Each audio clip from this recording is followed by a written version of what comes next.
கர்த்தருடைய பரிசுத்த நாமத்திற்கு மகிமை உண்டாவதாக. இந்த காலைவெளியை தொடர்ந்து தேவனுடைய வார்த்தையை தியானிக்க கர்த்தர் நமக்கு கிருபை செய்வாராக. யோவான் 14:24 இதுவரைக்கும் நீங்கள் என் நாமத்தினாலே ஒன்றும் கேட்கவில்லை, கேளுங்கள், அப்பொழுது உங்கள் சந்தோஷம் நிறைவாயிருக்கும்படி பெற்றுக்கொள்வீர்கள் என்று நாம் தியானிக்கிறோம்.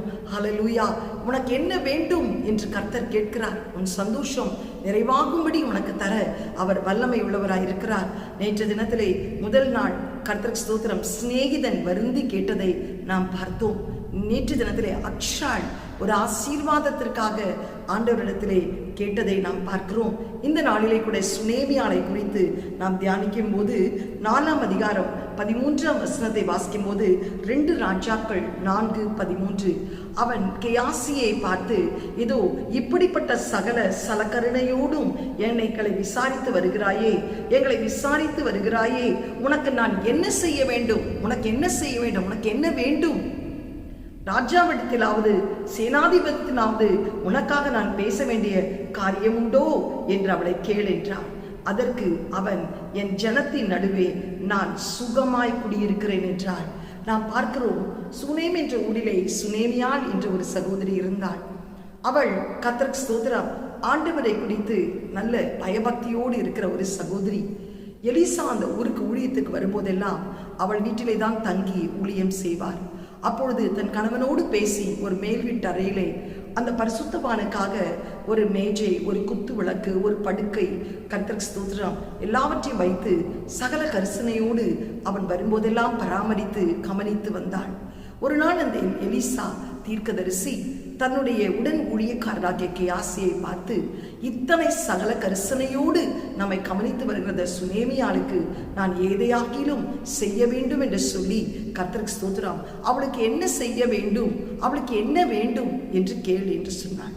அப்பொழுது அவன் கேட்டபோது அவள் சொன்ன ஒரு பதில் என்ன தெரியுமா? கர்த்தருக்கு ஸ்தோத்திரம், நான் என் ஜனத்தார் நடுவே சந்தோஷமா இருக்கிறேன் என்று சொன்னாள். ஆண்டவருடைய சமூகத்தில் நான் சந்தோஷமா இருக்கிறேன், என் சின்னத்தார் நடுவே நான் சந்தோஷமா இருக்கிறேன். ஆனால் அவளுக்கு ஒரு குறை இருந்தது. என்ன குறை? குழந்தை இல்லாத ஒரு குறை. அவள் கணவன் மிகவும் வயதானவன், அவளுக்கு குழந்தை பாக்கியம் இல்லை. ஆனால் அந்த எலிசா உடனே சொல்லுகிறாள், கர்த்தருக்கு ஸ்தோத்திரம், நம்ம இருந்தா அப்படி ஒரு பதில் சொல்லுவோமா?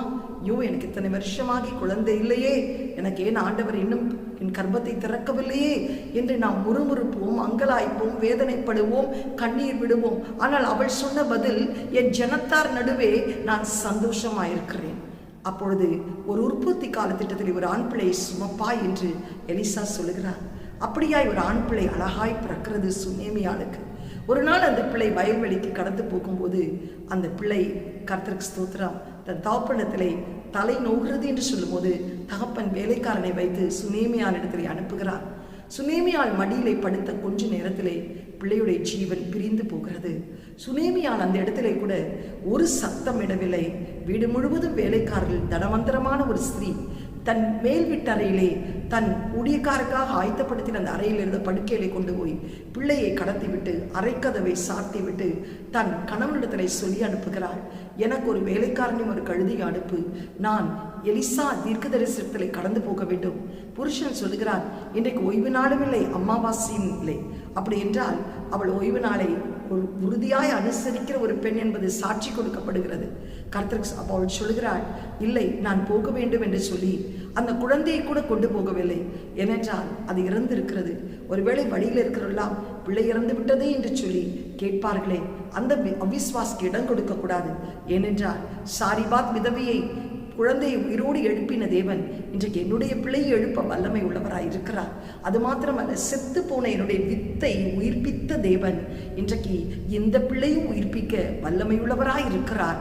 அது மாத்திரமல்ல, எலியாவுக்கு 1 மடங்கு அபிஷேகம் என்றால் என்னுடைய பாஸ்டர் எலிசாவுக்கு ரெட்டிப்பான அபிஷேகம். நிச்சயமாக என் பிள்ளை உயிரோடு எழும்பும். அன்றைக்கு செய்த தேவன் இன்றைக்கும் செய்வார். அன்றைக்கு சாரிபாத் விதவைக்கு செய்த தேவன் இன்றைக்கு சுனேமியாளுக்கும் செய்வார். கர்த்தருக்கு ஸ்தோத்திரம். அன்றைக்கு அவருக்கு இருந்த அபிஷேகத்தில் எழுப்ப முடியுமானால் என்னுடைய ஊழியக்காரன் எழுப்ப முடியும் என்று சொல்லி அந்த அவிஸ்வாசம் என்ற அறக்கதவை பூட்டி கடந்து போகிறாள். கர்மேல் பர்வதத்தில் இருக்கிற அந்த எலிசா அவளை பார்த்து, தோ சுனேமியாள் என்று ஓய்வு நாளும் இல்லை, அமாவாசையும் இல்லை, அவள் வருகிறாள் என்று சொல்லி கேயாசி அனுப்பின போது கேயாசி வந்து விசாரிக்கிறார், நீ சுகமாயிருக்கிறாயா? உன் கணவர் சுகமாயிருக்கிறானா? அந்த பிள்ளையாண்டான் சுகமாயிருக்கிறானா? சொன்ன பதில் என்ன தெரியுமா? பிள்ளையாண்டான் சுகமாயிருக்கிறான். என்ன விசுவாசம் பாருங்க, கர்த்தருக்கு ஸ்தோத்திரம்.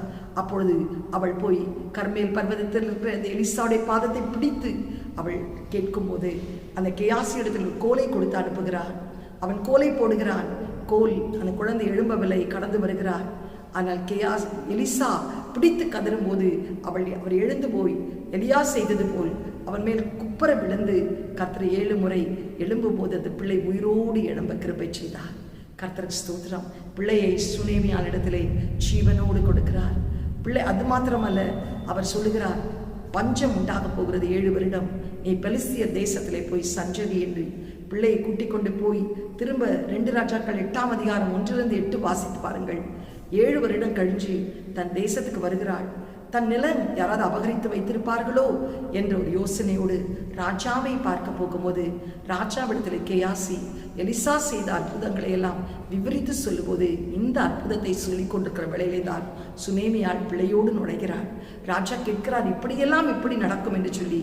இதோ இங்கே சுனேமியாள் பிள்ளையோடு நிற்கிறாள், அவள் வாய்ப்பிறப்பை கேளும் என்று சொல்லும்போது அவள் எல்லாத்தையும் விவரித்து சொல்லுகிறாள். அப்பொழுது ராஜா அவளுக்கு அந்த நிலத்தையும் அந்த 7 வருஷம் அவள் பயிரிட்டு இருந்தால் அதோடைய கிரயத்தையும் கொடுக்கிறார். பாருங்க, உனக்கு என்ன வேண்டும் என்று கேட்டபோது நான் சந்தோஷமாய் இருக்கிறேன் என்ற பதில் எவ்வளவு ஆசீர்வாதங்களை கொண்டு வந்தது என்று யோசித்து பாருங்கள். உனக்கு என்ன வேண்டும் என்று கேட்டவுடனே புலம்பல, நான் ஆண்டவருக்குள் சந்தோஷமா இருக்கிறேன் என்ற பதிலுக்கு பரிசு செத்து போன சுனேமியாளுடைய வித்து உயிர்ப்பிக்கப்பட்டது. செத்து போன பிள்ளையை உயிரோடு எழுப்பினார். அவள் விட்டு சென்ற வீடு கிடைத்தது, நிலம் கிடைத்தது, அதோடைய கிரயமும் கிடைத்தது. கர்த்தருக்கு ஸ்தோத்திரம். கர்த்தருக்குள் எப்பொழுதும் பிள்ளை இறந்த போது கூட பிள்ளையாண்டான் சுகமா இருக்கிறானா என்று சொல்லும் போது சந்தோஷம். இன்றைக்கு நீ கர்த்தருக்குள் எவ்வளவுக்கு எவ்வளவு சந்தோஷமா இருக்கிறாயோ அதுவே உனக்கு தேவ பலனா இருக்கிறது. கர்த்தருக்குள் சந்தோஷமா இருக்கிறதே தேவ பலன் என்று நெகேமியா புத்தகத்திலே வாசிக்கிறோம் இல்லையா? எப்பொழுதும் சந்தோஷமாயிருங்கள். நீ சந்தோஷமாய் இருக்கும் போதே கர்த்தர் உன் வாழ்க்கையில வேண்டிய எல்லா சிறையிருப்பை மாற்றுவார். ஆனால் நீ சோகமா இருந்தால் என்ன அர்த்தம் தெரியுமா? உனக்குள்ளே ஜீவனுள்ள தேவன் இல்லை, உனக்குள்ள இருக்கிற ஆண்டவர் இறந்த ஒரு நிலைமையில இருக்கிறார் என்பதுதான் அர்த்தம். அப்படிதான் நீ விசுவாசிக்கிறாய். எந்த சூழ்நிலையிலும் எனக்காக யாவையும் செய்து முடிக்கிற தேவன் என்னோடு கூட இருக்கிறார், எனக்கு எதுவும் வேண்டாம், அவருடைய சந்தோஷம் மாத்திரம் போதும் என்று சொல்லி அந்த சந்தோஷத்தில் நீ கழிவுருவாயானார் அவளுடைய பதில், உனக்கு என்ன வேண்டும்? என் ஜனத்தார் நடுவே சந்தோஷமா இருக்கிறேன். உன் பிள்ளையாண்டான் சுகமா இருக்கிறானா? சுகமா இருக்கிறான். கர்த்தருக்கு ஸ்தோத்திரம் உண்டாவதாக. அந்த நிலத்தை வாங்க வரும்போது கூட உன் வாய்ப்பிறப்பை சொல்லும், சந்தோஷமாய் சொல்லுகிறாள். அந்த சந்தோஷத்தின் விளைவு உனக்கு என்ன வேண்டும் என்ற கேள்விக்கு சந்தோஷமா இருக்கிறேன் என்ற ஒரு பதில் அவள் வாழ்க்கையிலே 4 ஆசீர்வாதங்கள்.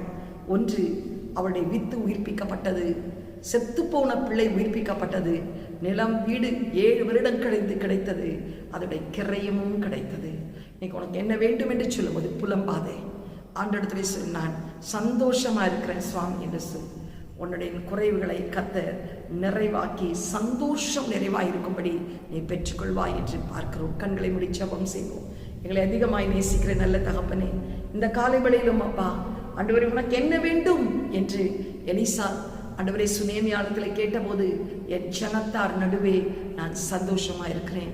அன்றைக்கு அக்ஷால் சொல்லார், எனக்கு ஒரு வயல்வெளி கொடுத்தீர்கள், இன்றைக்கு ஒரு நீர்ப்பாய்ச்சலான தோட்டம் வேண்டும், எனக்கு ஒரு ஆசீர்வாதம் வேண்டும். இன்றைக்கு கர்த்தாவை புலம்பாதபடி அவர்கள் அந்த சந்தோஷத்தோடு கேட்ட ஒவ்வொரு கேள்விக்கும் கேளாத ஆசீர்வாதங்களை கொடுத்தீர். மேற்புறத்திலிருந்தும் கீழ்புறத்திலிருந்தும் இன்றைக்கு சுனேமியாளுக்கு ஆண்டவரே அவள் வித்து உயிர்ப்பிக்கப்பட்டது, செத்துப்போன பிள்ளை உயிர்ப்பிக்கப்பட்டது, நிலம் வீடு பங்கிட்டு கொடுக்கப்பட்டது, அது மாத்திரமல்ல பராமரித்து கொடுக்கப்பட்டது, 7 வருட கிரயமும் செலுத்தப்பட்டது. ஆண்டவரே இன்றைக்கு எங்களுடைய வாழ்க்கையிலும் எல்லா சூழ்நிலையிலும் நாங்கள் மனரம்யமாயிருந்து சந்தோஷமாயிருந்து கர்த்தர் மகிழ்ச்சியாயிருப்பதே எங்கள் தேவ பலனாயிருக்க உதவிச்சு இயேசுவின் மூலம் நல்ல பிதாவே, ஆமேன். God bless you.